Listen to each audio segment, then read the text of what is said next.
নমস্কার, ভিল কিচেনে সবাইকে স্বাগত জানাই। ঠান্ডা প্রায় পড়েই গেছে, আর এই সময় কিন্তু যে কোনো শাকসবজি খেতে খুব ভালো লাগে। তো আজকে লাউ ডগা দিয়ে একটা সবজি রেসিপি আপনাদের সঙ্গে শেয়ার করবো, একেবারে নিরামিষভাবে। আপনারা সঙ্গে থাকুন, আশা করছি ভালো লাগবে। মা ডগাটা কাটিয়ে নেন, আমি বাকি কাজগুলো করি। এই যে বটি,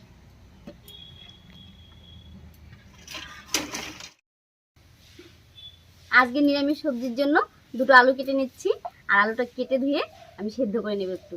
আর এইভাবে রান্না করলে কিন্তু খেতে আরো অনেক বেশি ভালো লাগে।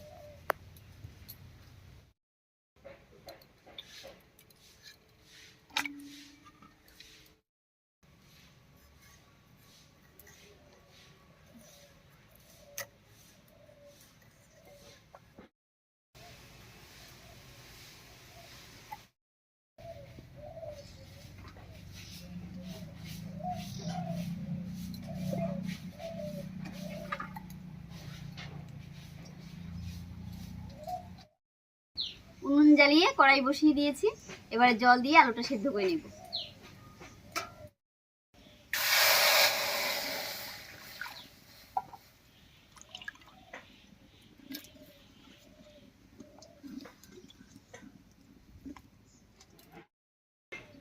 এবার একটু লবণ দিয়ে ঢাকা দিয়ে দেব।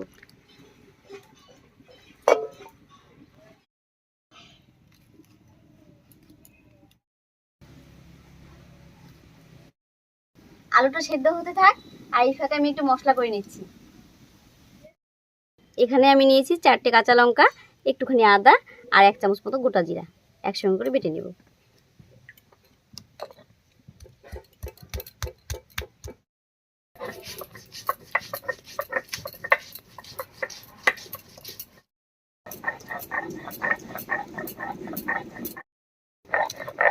মশলাটা বাটা হয়ে গেছে, একবার নামিয়ে নিচ্ছি। হ্যাঁ, এদিকে আলুটাও সেদ্ধ হয়ে গেছে, নামিয়ে নিচ্ছি।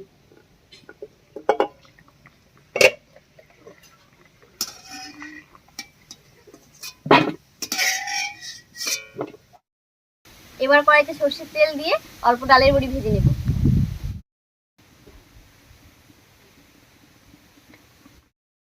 এবার একটুখানি লবণ, একটুখানি হলুদ আর সামান্য 1 ছিটা জল দিয়ে ডালের বড়িটা মেখে নেব।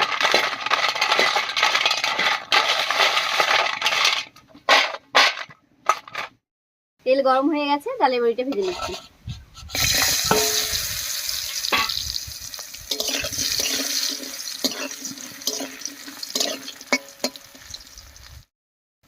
ডালের বড়িটা ভাজা হয়ে গেছে, নামিয়ে নিচ্ছি। এই তেলেই বেগুনটাও ভেজে নেব।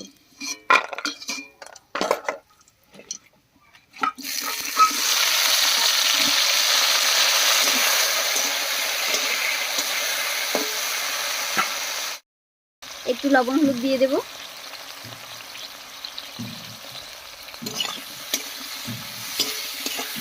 এবার বেগুনটাকে বেশ একটু ভাজা ভাজা করে নেব।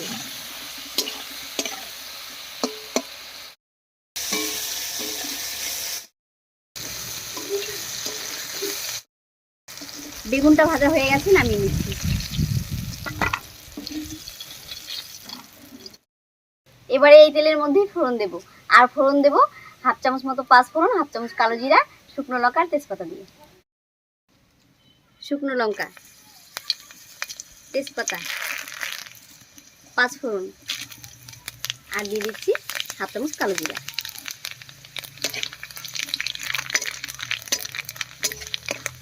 ফোড়নটা ভাজা হয়ে গেছে, এবার এর মধ্যে দেব সেদ্ধ করে রাখা আলু।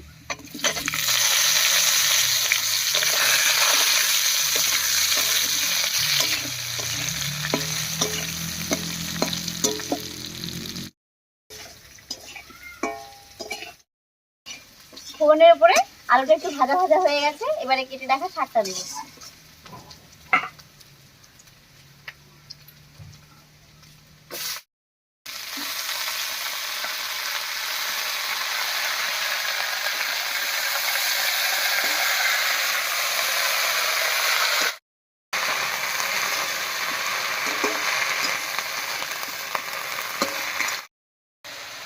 লাউ ডগাটা দিয়ে একটু রান্না করে নিয়েছি, এবারে দেব লবণ, হলুদ আর বাটা মশলাটা।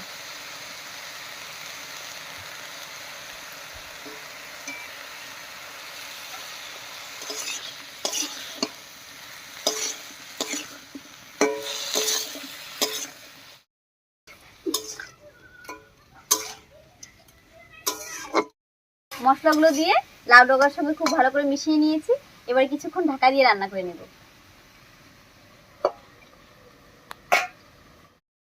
2-3 মিনিট মতো ঢাকা দিয়ে রান্না করে নিয়েছি। এবার ঢাকাটা তুলে নেব। আর লাউ ডগা কিন্তু একটু বেশিক্ষণ ঢাকা দিয়ে রান্না করলে টক হয়ে যায়।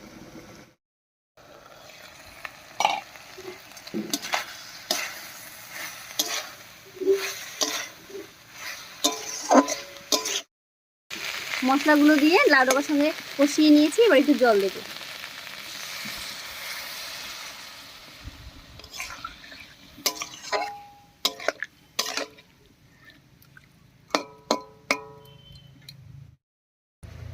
বেশ কিছুক্ষণ রান্না করে নিয়েছি, বরফ উঠে গেছে।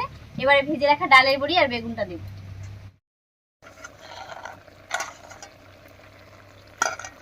বেগুনটা দিয়ে দিলাম আর ডালের বড়িটা একটু হাত দিয়ে ভেঙে দেব।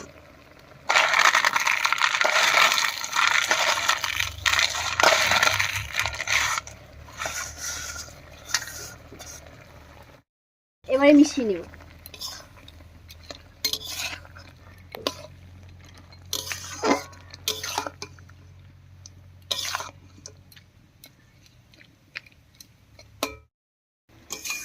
নিরামিষ রান্না একটু গুছায় গাছায় করলে সেটা খেতে বেশি ভালো লাগে।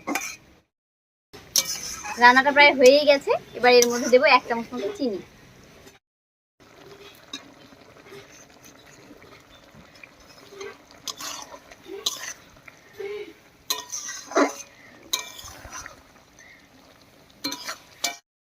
চিনি দিয়ে একটু রান্না করে নিয়েছি। এবার নামিয়ে নিচ্ছি।